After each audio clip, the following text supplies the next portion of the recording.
Hey, security peep. We are live with another edition of Breaking into Cybersecurity. And all of this is the fun stuff that we've been doing recently with varying topics around security.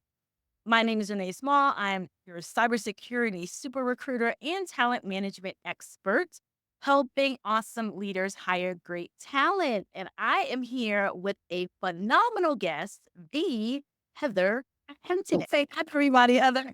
Hello, everybody. Happy good morning, evening, afternoon, wherever you are. Exact. So, like I said, Heather and I have had so much fun just prepping for this. So, we are really excited to be here. As usual, some quick housekeeping before we get started. Whoever is on, please let us know where you are viewing from. As always, throw your questions in the chat because as we like to make this really interactive, Heather has this amazing background. Not only is she a practitioner, she's also a professor. So she is multiple things wrapped up in one. And we are going to get into the first learning about Heather and then our topic for today. So, Heather, take it away. Let us know how you got into this wacky world of cybersecurity and how you got to the position of CISO and professor and all the other awesome things that you do. So I will just tell you, I'm one of those people that have been in security like forever. I fell into it. I didn't realize how much I was going to love the field, but I have been in and around security since the late 80s, early 90s. So quite a while. What I fell in love with is I love problems. I love problem solving. And what security brought to the table that nothing else I saw in engineering did, I did electrical engineering, was a human a human aspect, right? We're doing all of these things. We're launching these attacks. We're defending against these attacks. What is the impact on the people for all of this? And it added this extra level of complexity and randomness and who the heck knows what's going to happen that I thought was really entertaining. So I went, like all good people did at that time, I went and did a PhD in this area because that's what you did when you found something that you loved. And I worked as a professor for a little while at Ryerson University. It's now known as Toronto Metropolitan University and at the University of Toronto. So I'm Canadian. If you know me, you will know that I work that into most conversations really quickly. And the dot-com boom started to happen, and all my friends were moving to the US and they were working on these really cool problems. And I thought, I can do that. I want to do that. I moved to the US. I joined a small startup, which was promptly bought by IBM. Spent a lot of time in IBM working on all sorts of different things that always had a very strong security angle to them. And if they didn't, the one time where I got put into something that didn't have security, I brought it in. It's just what I did. I ended up as a CISO, I think by default. We were working on, I was really doing a lot of work around application security, development, secure development lifecycle, and also around cloud, around building out cloud, about helping customers move to the cloud. And right around this time, GDPR came up, and we needed to have somebody who was going to run the GDPR readiness for all of our products within cloud and cognitive and hybrid cloud in IBM. And so I fell into it and have always had a very application security angle or view or bent to my cybersecurity career. And I've now had several CISO roles as well as working with startups and mentoring people and just trying to spread the love of what it is like to be in the security. So the reason I hesitate to tell this is because by no means do you have to have a ridiculous amount of time in security in order to love security and be good at it. It's just that's my journey. So I'm so glad you said that, Heather. I see the comments coming in already. I'm so happy that you already started off by sharing your background, sharing the falling into it, which many of us do, or many of us have done. And well, in your case, getting a PhD because every single person hasn't done that, but going that route, going the academic route, the startup component. So you've seen many varying facets of being in security from super startup being purchased by IBM. I don't know if you had stayed when that company became a part of IBM. So you see a huge behemoth and then small, teeny companies. So tough old luck. I've seen all sides of it, right? And I will tell you that whether you've got a really tiny team or whether you've got a huge team, and no matter how big you think your budget is, there's always more work, right? There's never enough people. There's always more work. You always want to do that extra thing to the grass is greener, folks. So the grass is the same color everywhere. Grass is grass. You just need to figure out how do you work with what you've got? And that's, I think, to get back to why I'm still in security is because there's always a problem and people are a big part of it. I don't have enough of them. They don't have the skills. I've got to do more with less. I've got to figure out how do I teach people? How do I mentor and coach people so that they can be successful? It's for those of us that are in security and that are trying to get into security. It is an awesome field and you will get there. It's just, it might be a random path. It might be a random walk path. It might not be so direct as I got a PhD in security and then I went and worked for a security company and then I did security thing X and security thing Y. There's lots of ways to get into security. Heather, I'm going to get started with some of these comments because they're already jumping in here. Jumping in. So before we do the comments, as usual, I always shout my friends out who are, as we call it, friends to the show. So whole cyber human initiative, one of my favorite groups. Happy midweek. Chris is here from Chris says, good day, everyone. Let's see. Paul saying already summer in Jacksonville, Florida. He's coming from, and Chris is in Philly. Dan said he heals from the internet. Midgard. If you look is in sunny Arizona. Samruti, if I'm pronouncing that correctly, is from Chicago. So she's happy to be here. Another person, Southern Maryland. Okay, so Dan had some great questions, and I will jump in with his initially, and I'll read them all together. Well, Dan is asking, will this webinar teach me how to overcome the catch-22 of becoming a CISSP to get an entry-level role in cybersecurity, people, which is ridiculous. So that is step one. That's question one. Then Dan follows up and says, not to be rude, but there are huge generational differences in the market from when anyone could walk in from the street and get a technology job to my whole working lifetime, which is about 20 years worth. I can understand your perspective, but never seen someone with your perspective understand my perspective. So I'm wondering how you'll be able to help people break into cybersecurity. Dan, I think that is that comment for I'm not pulling any punches. you guns blazing. Actually had different shades of different. I wish I could tell you, yes, I'm going to tell you how to get a CISSP without actually working in security, but the answer is I can't because unfortunately the CISSP has this goofy where you have to have a certain number of years of experience. I think his question, just to be the challenge is, and we see this a lot, you have these quote unquote entry level roles when they say you need a CISSP, where we all know in security that you have to have 5 years experience to get a CISSP. So it's the catch 22 silly job descriptions that allegedly are entry level. But So I think I'm going to answer that question, but I'm actually going to answer it for the hiring managers, not necessarily for Dan. And then I'll go back and answer it for Dan.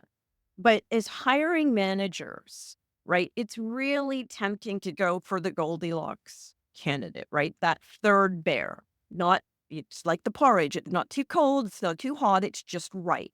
And the reason that hiring managers often are going for that, just that Goldilocks candidate. I don't know why they call it Goldilocks because it's the third bear, but why we're going for that third bear is because we are scared about taking a risk on somebody that we have to mentor, that we have to coach, that we have to bring up, that might not have all of the skills that I need today to come in and be effective today in order to meet my business goals, right?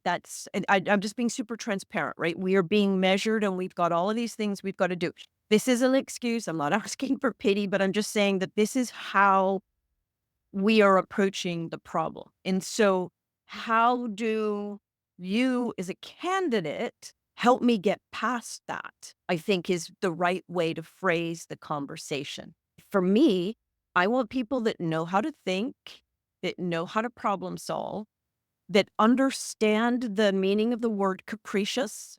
Okay, so capricious means you don't have any control over things. They just happen and you've got to roll with the punches. I need people who are going to have risk-based approach and who can make their peace with the fact that I might have two very important programs that I am trying to put in place and I cannot do both of them at the same time. Even though we will all sit together, we're going to say we've got to do them, right? We have to. We simply can't. We've got to pick one and then we've got to get it done. And being able to deal with that emotional stress, because it is very difficult because you're sitting there going, oh my God, I've got all of this risk and I've got this thing I was supposed to do and I can't do it. I've got to go do this other thing.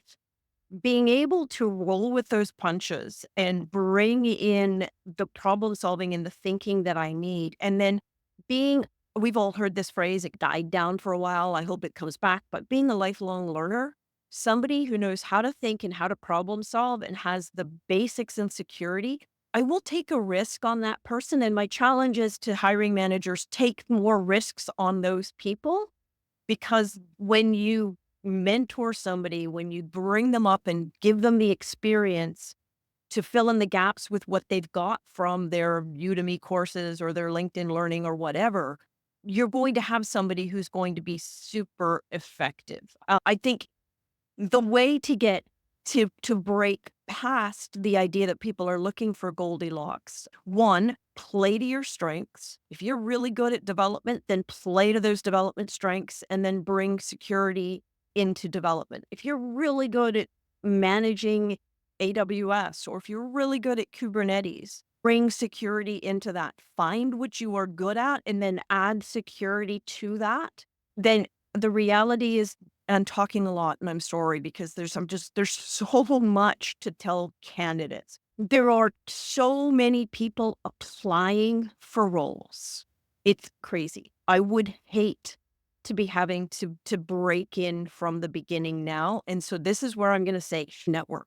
Get involved in meetups. Do open source projects. Be involved in your community so that you can get to know people who will help shepherd your resume through that crazy that is the hiring process. I'm not going to deny that it's really hard to make your resume stand out. And the easiest way to do that is to have somebody put up their hand and say, yeah, I know Dan. He might not have 20 years of experience and he might not have a CIP, but I worked with him or I've been in meetups with him and he's thoughtful about security and he'll fit into the team. And I think he's going to do really well. That is, at the end of the day, probably the most effective piece of advice that I can give you. I think that's so true. So Dan, he had a couple comments in here, which was pretty funny. Initially, he said, "Yeah, I have a little bit of bitter," but he minded his security. He wanted to know if you invented the term Goldilocks. I think you did. I'm sure I've heard it before. I haven't heard it. I didn't hear it until you talked. I think you've heard it here. Yes, he says he does understand. He thinks he gets what you're saying at the time. Say this all the time when we're on this platform. It's all around. It's all about networking, just as a whole. Every opportunity, especially nowadays. And a few years ago, there was an abundance of opportunities out there. More and more, there's a lot of transitioning going on. A lot of people are looking, actively looking. And I always say it is the friends and family club. You want to be a friend or a family member. How do we get to be friends and family? We do that by, to your point, going to B-sides, connecting in the meetups, it's so heavy on the networking because all the resumes, not to say that they look the same, but resumes are paper. Like people know humans. Oh, I like Heather. I want to bring her in. I like whoever. I want to bring them in. Oh, Renee's cool. She might not know this, but I know she's a fast learner. I can bring her in. And that's really how all this stuff works. Yeah, it does. And look, again, the reality is hiring somebody is expensive, right? It's expensive because I've got a gap where I don't have that body in a seat, right? That bum in a pew, as we would say, to do the work. So my team is treading water while I'm trying to get that person. I've got the talent teams that are combing through all of their resumes, that are doing all of the screening. And then there's the interviewing time. It costs a lot of money to hire somebody. And so people really want to make sure that they're hiring somebody who's going to stay, right? Somebody who's going to be able to contribute to the team, uplift the team. If I've got 3 people and they're working really well together, they're going to have to be as effective as 4. So I want somebody who can come in and basically justify the investment in them. And so that's partly why it is so relationship based, because if I know you from B sides, even if it's just we sat beside each other and started chatting before or after a talk, or we bumped into each other and had a drink, or we sat together at a lock picking. If I know you and I have seen your passion for this field, that gives me that extra level of comfort. It reduces the risk in bringing you on board, right? And so it helps it helps with my return on investment because I'm investing in you, which is why I'm looking for somebody who can learn and grow. And now I'm going to turn and I'm going to talk to the hiring managers, right? Hiring managers, you must, this is a two-way contract, right? You must commit to growing the people that you are hiring. You must commit to mentoring them, to exposing them to new ideas, to helping them get to B sides. Buy them that $300 ticket to DEF CON. If you are not going to invest in your people, then you can't expect them to produce and be valued team members in return. So there's a two-way street here. And so I think that's really important for you so now back to the candidates. When you are interviewing, remember this is a two-way street. Yes, you desperately want to get into cybersecurity, or you just want to. Maybe it's not desperate, but you want to. You want to get into cybersecurity. You are interviewing your hiring manager just as much as they are entering. You want to know, how are they going to help you grow your career? What are they going to do for you? What opportunities have they got within the company, right? And hey, a lot of companies don't have it within. So what opportunities do they have elsewhere? Will they help you go to DEF CON? Will they sponsor you going to B-sides? What educational opportunities are they going to give you? Because you have to have those, especially if you're coming in as early tenure or new to cybersecurity. You're not going to grow if they are not willing to invest in you. And Heather, I have to add that even when you're seasoned in cybersecurity, some leaders, and I don't fully know all the pieces to the puzzle because I'm not a CISO. I see it. So I know budgets are tight, but I've even seen retention challenges because you bring a person in, they want to grow. Obviously, this is security, things are changing constantly. You constantly want to keep up to date and be trained. And then sometimes there's no support in that respect. So like they end up leaving too. So it's back to that whole leader. And I don't know if it's necessarily the hiring manager that has the budget or who has the budget to say these folks they need constant education. It's almost like in the medical field, like you're always focusing Every year to learn new techniques and learn new things. And it's silly of us as a cybersecurity community to expect people to continually do that if we are not going to figure out how to enable it. I agree. Okay, more cool comments. I'm looking down here because my LinkedIn. I see Rich Berea in the chest. Let's see. Okay, Paul Cummings made a comment that's an interesting twist. Knowing a few folks working in Canada, they have requirements to work in cyber that are wildly different than the US. Isn't that different? Are you aware? I have always held my Canadian and US employees to the same standards, so I'm not sure. But I would say that from what I know about hiring in Canada, it is entirely possible that you must have a CISSP is not as strong. But I don't know. Maybe Paul can tell us a little bit more in the chat. Yeah. Paul was making some additional comments to Dan, how he helps folks is bridging their previous experiences. A person who was a GM for 14 years. is not entry level, et cetera, or not even that. Same with infantry dog after 4 years. So his program helps look at veterans and match their experience.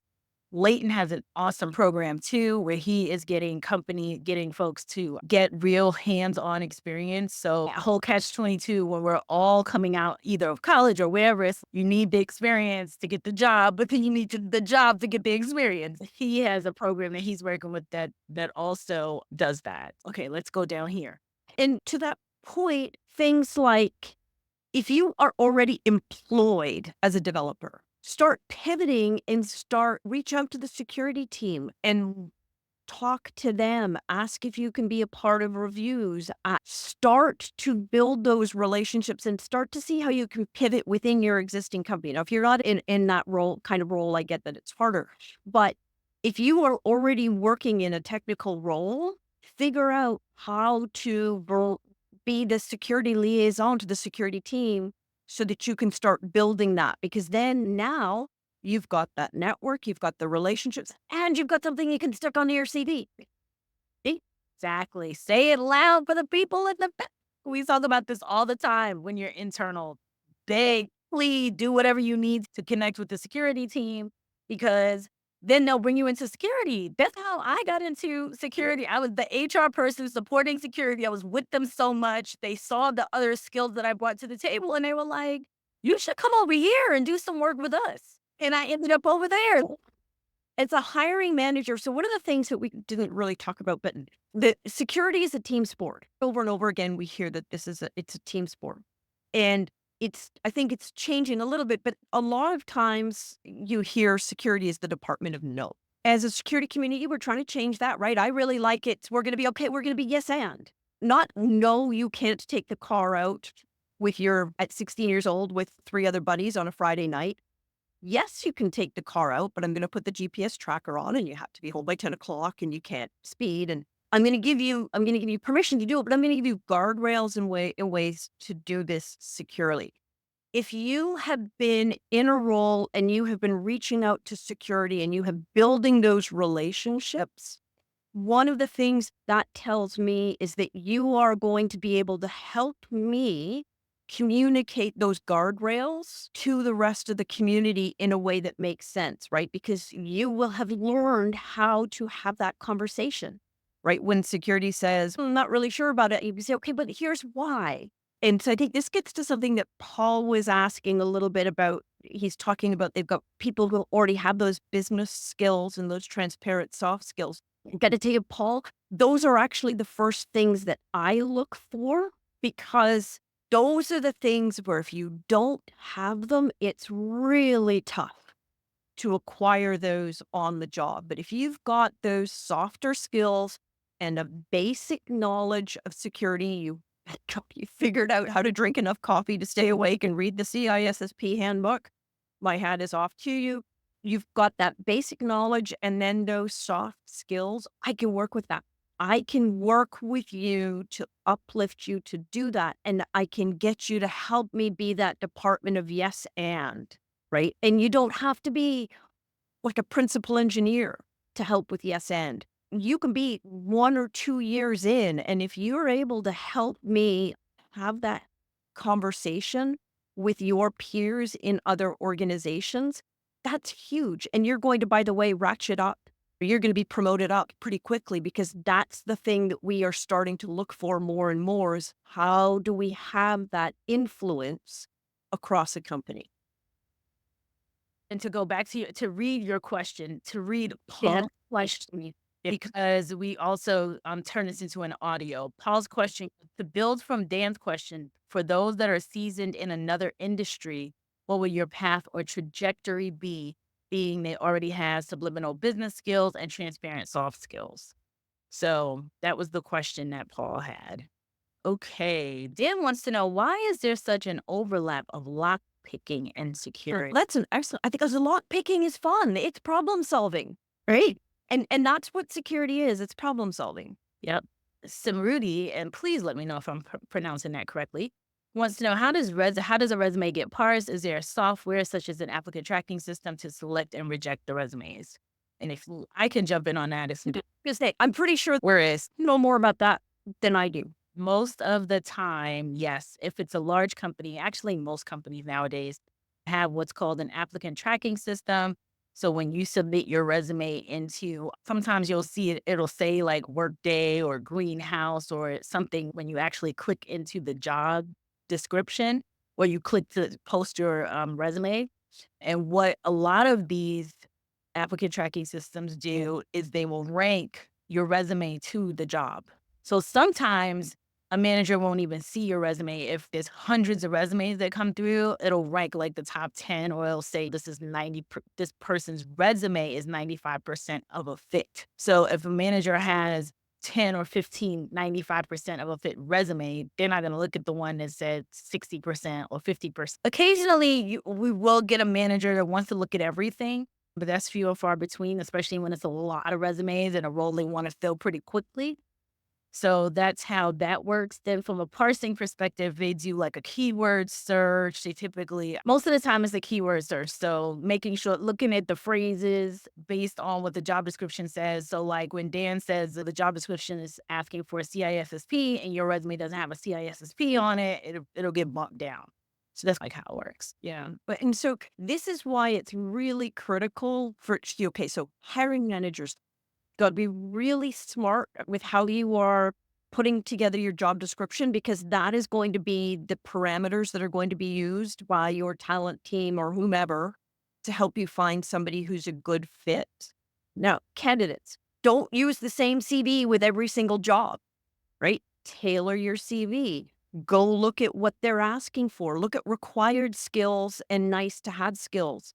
And make sure that you can make a case that you've got or can easily get all of those required skills and also those nice to have skills. Because I think that's part of when I work with talent managers, they will be looking at both experience as well as like what you've said in terms of skills. They're looking for those keywords. And that will help you get to the top of the pack so that you can then be considered. And this is why, to get back to networking, networking is critical because if somebody comes to me from anywhere else in the company and says, I see you're hiring for this, I've got a contact. I will automatically move that up to the top of the pile because I am working on the strength of the relationship with that person who's recommending. And if people continually recommend bad, then I'm going to stop paying attention to it. But I trust that if somebody is saying, take a look at this person, they're doing it for a reason. So network, that's the other way to get to the top of the pile. That's the number one way. Don't want to get to the top. Yeah, it just is. It truly is. Okay, so Dan actually answered a couple of these questions, and he's right about some of this stuff. The HR firewall is designed to weed out uniqueness. Any company big enough to have dedicated security people will have an HR department. It sounds like everyone's advice is to deal with it. It's to circumvent the fact that Heather is lecturing the hiring managers, which is what any self-aware person does, is proof that they don't get it and desire the HR firewall to operate the way it does. And then I would say that yes, you need to circumvent. You have to go around because if you're just I tell people when they ask me advice for around getting into opportunities, I tell them spend a very minimal, if you're going to take 100% of your job search time, maybe 10 or 15% is applying to those jobs. And then the other rest of it should be networking, the community events, meeting humans, meeting with people so they understand, okay, this is what Dan has, this is what's going on. Because it's very seldom, to what Heather said, to have this point that you get a resume and like everything matches. So not only that, sometimes the resume look great and then the person comes in and you're like, what? Yeah, yeah. What is this? And Heather said, I already have a relationship with so and so in this other department, and he's recommended his buddy. And I'm thinking, if this is a good person, then his buddy's probably a great person too. That person's gonna get to bumped up to the top of the interview faster than the people who are just submitting resumes. So yes, circumventing the process is what one has to do. So let's see. There's a comment here about the varied resume. Okay, so the advice, this is from JR. Hey, JR, haven't seen JR. I gotta talk to JR. So JR Rossman says the advice talking about the varied resume is one direction. However, it is one of the is one out of the blue wanting a resume, how to be a smooth writer in that instance. I don't fully understand this. I think it's if somebody says, "Send me your resume and I'll see what you've got." Oh, yeah. Okay. Personally, so the one thing I will say, Heather, is I am when people ask for my personal advice around varying resumes, I try to just have them have maybe cheat. I try not to get them to do that because what ends up happening from my experience is that they take a lot of time doing that and it takes away from the networking component, which is like network, have a great company, and then you could do that. So I see both sides. That's my piece. Totally, I get that, Renee. And I will say that my advice of tailoring the resume is also coming from I'm looking at the upper end, right? When I'm hiring people who are getting ready to be principal engineers or staff member, Deputy, yes. so the easy way to do it is to put at the top of your resume, have a little blurb, a paragraph, 3 to 4 sentences. And this is just what I like, right? There are people who will help you come up with just a really bang up resume. But put a little thing at the top that talks about what are your strengths, what are your accomplishments, what are you really good at? And then if there's something you really want, you can tweak a little bit of those words. But to Renee's point, yes, 100%. If you have to choose between spending 4 hours agonizing over your resume and networking, go network. Absolutely go network. I think one thing, and I don't know if we want to go down this path, is that a lot of people are starting to use generative AI to help them do their resume, and they're often crap. I have not experienced this, but I have had, people working for me have experienced this and other friends have experienced it where they get this awesome resume and they're looking at it and then they interview the person and the person doesn't go on camera or the person does go on camera but is always looking down. And what they're doing is they're typing a question into ChatGPT in order to get an answer. Please don't do that. I get that it might feel like it's helping you give an edge, but you're going to get knocked out because I don't want somebody to me, that's like cheating. No, use ChatGPT to prep, sit and think about what are the questions they're going to ask, and you can practice the questions and the answers. But I'm not hiring ChatGPT. I'm hiring you. I want to know you. I want to know what are your strengths? What are your weaknesses? Assuming I hire you, what do I need to do to make you be successful? How do I help enable your success? And that's, if I can't, if I walk away going, I just don't know how I'm going to make this person be successful to that investment in the purpose, I'm not sure where my return is going to be. Dan has a question that's interesting. The resume, we're deep in resumes right now. I'm a visual guy. I've never seen examples of tailored resumes. Where can I find some to compare? And then I think JR said Rip the Resume is a good book. That means RIP, right? Is that I rip. Yeah. So that's probably a good one. How can candidates effectively prepare for cybersecurity job interviews and demonstrate their value to potential employers? Are there any emerging technologies or specialized areas within security that candidates should focus on? From Sam Rudel. So I'm going to give you like the broken record answer. Network. Find people to practice with and sit across a Zoom with a friend or a trusted colleague and have them ask you questions and practice responding to them. Learn how to get comfortable with answering questions. And this is going to sound really counterintuitive, but if you don't know the answer, it's okay to say, I don't know. Now, if you say, I don't know to everything, there's a problem.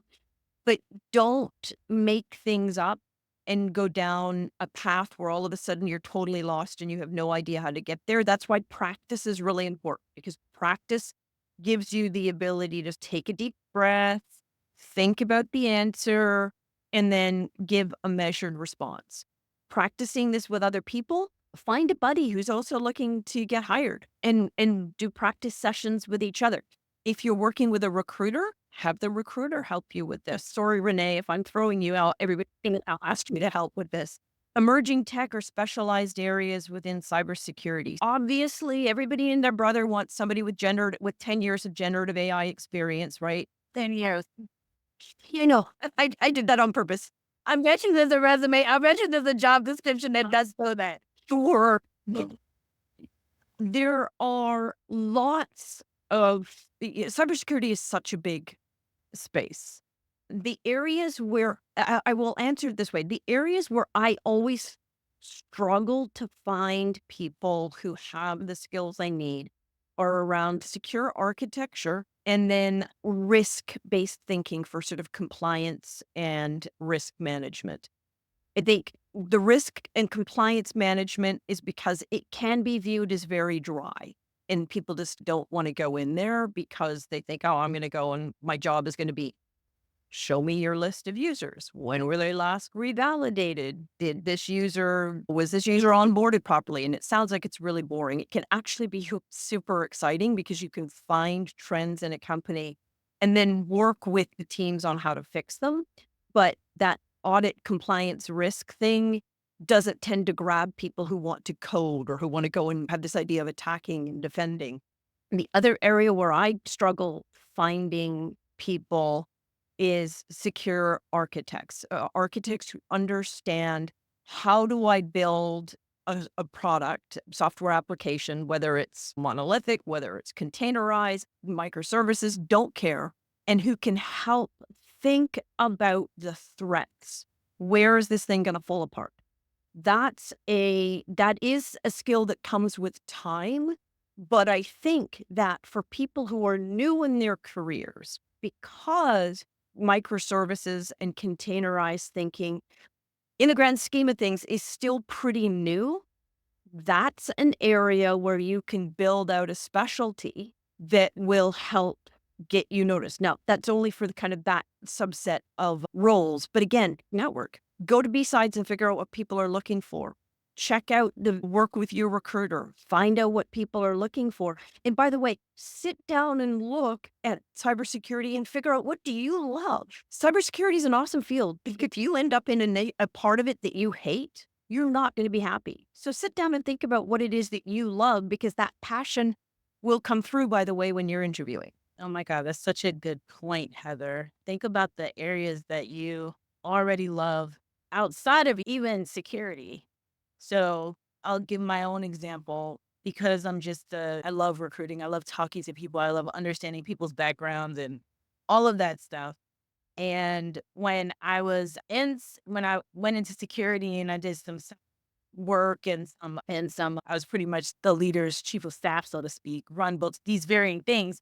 What piqued my interest was insider threat, things dealing with humans. So it was like the HR piece and then the security piece together.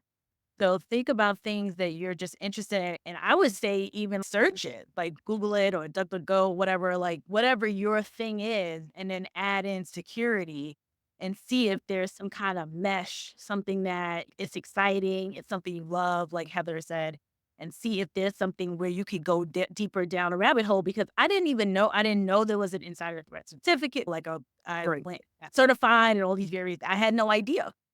I just didn't know. But I learned it from being around the folks and understanding the space. Adrian said he's looking for another management GRC position. I also have to say, Heather, the one area where I would get the most requests from leaders that they couldn't find talent was in the security space, in the architecture space. Yeah. No, like people would come to my company and say, we need you to find us a security architect. That was the number one below. It's hard. It's really That to me, this is, by the way, so my kind of whatever biases on the table. This is the most fun because you've got to understand networks, operating systems, containers, infrastructure, databases, identity, data protection. You have to have a good understanding of everything, which is why it's so fun, because you get to see everything. But finding people who have enough of that list of things that you need to have that you can grow them into the whole thing, it's hard. I also saw Martin's question, so I'm going to read it out loud. Laura Renee, can you please advise me if there's any disabled recruitment schemes for multinational companies that are based in the UK, as I'm a disabled person with a speech defect? And Heather, you already made a comment, but Yes. James Hadley and the team at Immersive Labs in the UK, they're working with the NCFC. They have some great programs there, including one, and I think it's called the Cyber Million, They are trying to enable up to 1 million people in the UK with cybersecurity skills, and Immersive Labs is helping them with that. Now, James is the CEO. I'll go look up the name of who I've been working with, but they are also keenly aware of is the accessibility issues, as they're called in the US. They are doing a lot of work with services personnel, so they understand that not everybody is, I hate the term able-bodied, but they understand that not everybody is able-bodied, and they know how to work with that. So reach out to Immersive Labs and get them to help. But I promise you that if you've got the basic skills, you won't have a problem getting hired. Get the basic skills, and people aren't going to care if you have a speech defect. They're really not going to care. So Sam Rudy says, thank you for addressing her question. Your insights were incredibly helpful. You're welcome. Dan says, since we have a few great people here, what search engines are you using? I'd be curious about that too. Heather, you're a professor. We didn't even get into your professor component because we just started applying there, which is great. I love the engagement. But do you have a choice? He's saying he uses the Go, but it's not all great. Do you have any kind of, do you still, any other search engines other than Google and like, I'm team DuckDuckGo. Yeah, I'm sorry. Yeah, and I agree. It's really frustrating, but I have a lot more faith in their ability to protect my data than I do in Google's. Dan says he missed the part where you talked about your background and how many people you were hired for and what size companies. Also, let's talk about, because we only have a few minutes left. This went by. What happened? You say please. Went so fast, which I anticipated. I was like, this is a hot topic.